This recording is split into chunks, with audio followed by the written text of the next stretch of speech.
Hey Eric, my name is Professor Mashafi. Today we're going to be talking about monopolies. So, let's figure out exactly where they come from. From D.C.? Oh no, they must be from L.A. I mean, what makes these firms monopolies? Who makes them? I know God does. Okay, let's start. Barriers to entry to the market is the reason. There are four main ways to block new firms from entering the market.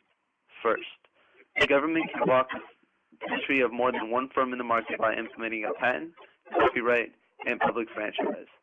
It hurts the economic efficiency. It means the government is stupid? But the government does it to encourage new firms to create new things. You know, firms only spend money on researchers if they are profitable. Okay, so the government's not that stupid. Wait, patents like Windows and Microsoft? Yes, patents, law. Without patents, lots of firms could copy this. If it happened, Bill Gates couldn't have made such a great amount of money. So, he would not be that rich, maybe even poorer than me.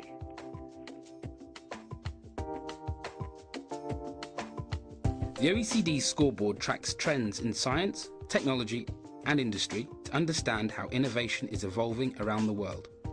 One way to measure technological innovation is by tracking the number of patents.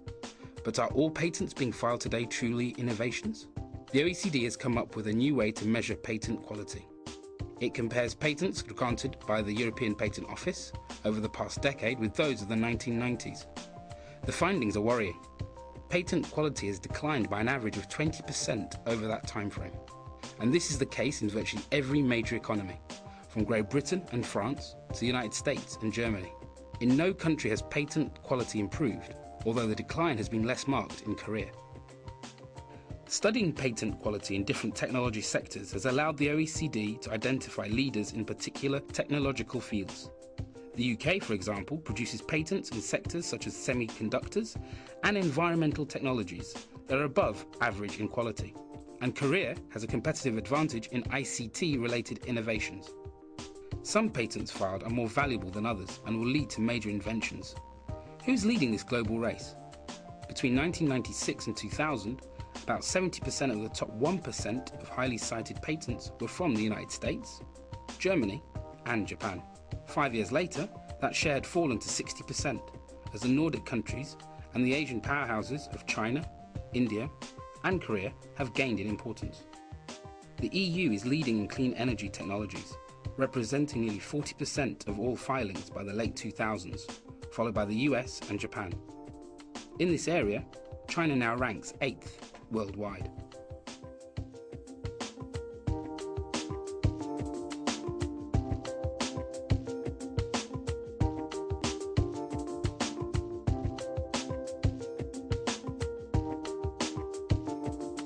Second, barriers appear when one firm controls all key resources.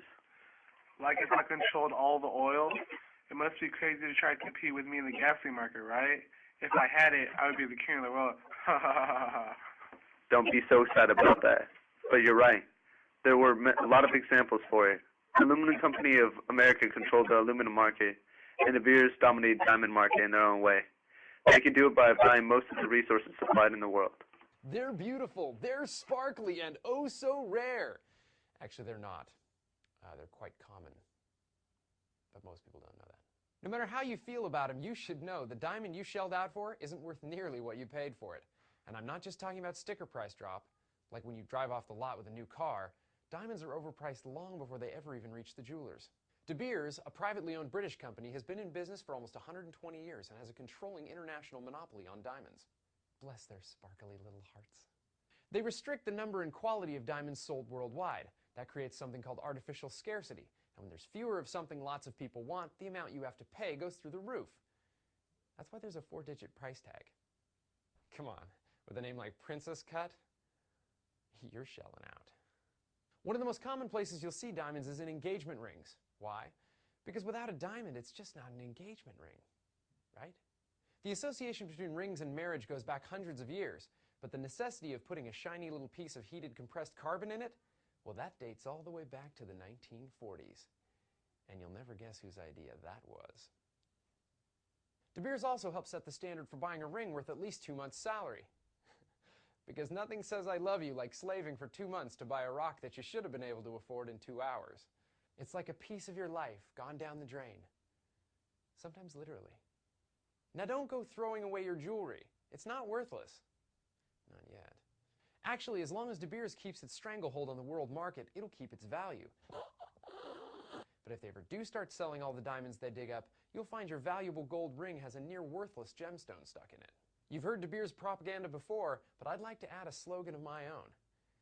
Just try to guess which one it is. Diamonds are forever. Diamonds are a girl's best friend. Diamonds, they aren't worth nearly what you're paying for them. But boy, are they sparkly.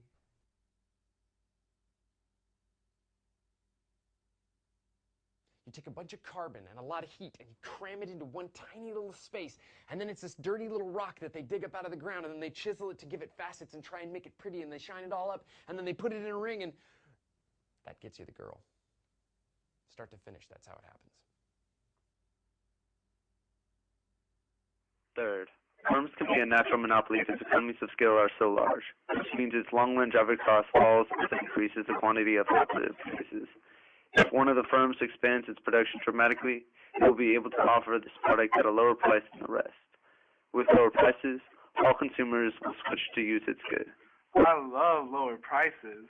So, there's no stop for other firms in this market, right? You got it, Derek. That's called the great fish eats the small. Okay, in Exhibit H10, economies of scale occur at which one of the following levels? Well, remember, economies of scale are such that as you produce more and more output, you're able to drive your average total cost down. And we can see that as we keep moving along this average total cost curve, our costs keep falling and falling and falling. If we go beyond this point, we start to see that average total costs are rising. So 0 to 1,000 is certainly true. That's right. But it's not good enough, because even from 0 to 2,000, economies of scale are kicking in. But what about from 2? So we'll put a check mark by that. That looks reasonable. 2,000 to 3,000? No, because now costs are rising. 3,000 to 4,000? That doesn't work because costs are rising further. And of course, output greater than 4,000, average total costs are rising even much faster. So the answer is from 0 to 2,000, average total cost is declining, and you have economies of scale. Last but not least, network externalities can also create monopoly. Network externalities, is this a situation in which the usefulness of a product increases the number of people who use it? That's right. Sometimes firms can become monopoly if its product is so common. I see. Wait, Facebook is an example of network externalities, right? It's so popular that James makes me create a Facebook account just to turn my group project. I thought James forced us to use Facebook because he's a relative of Mark Zuckerberg. What?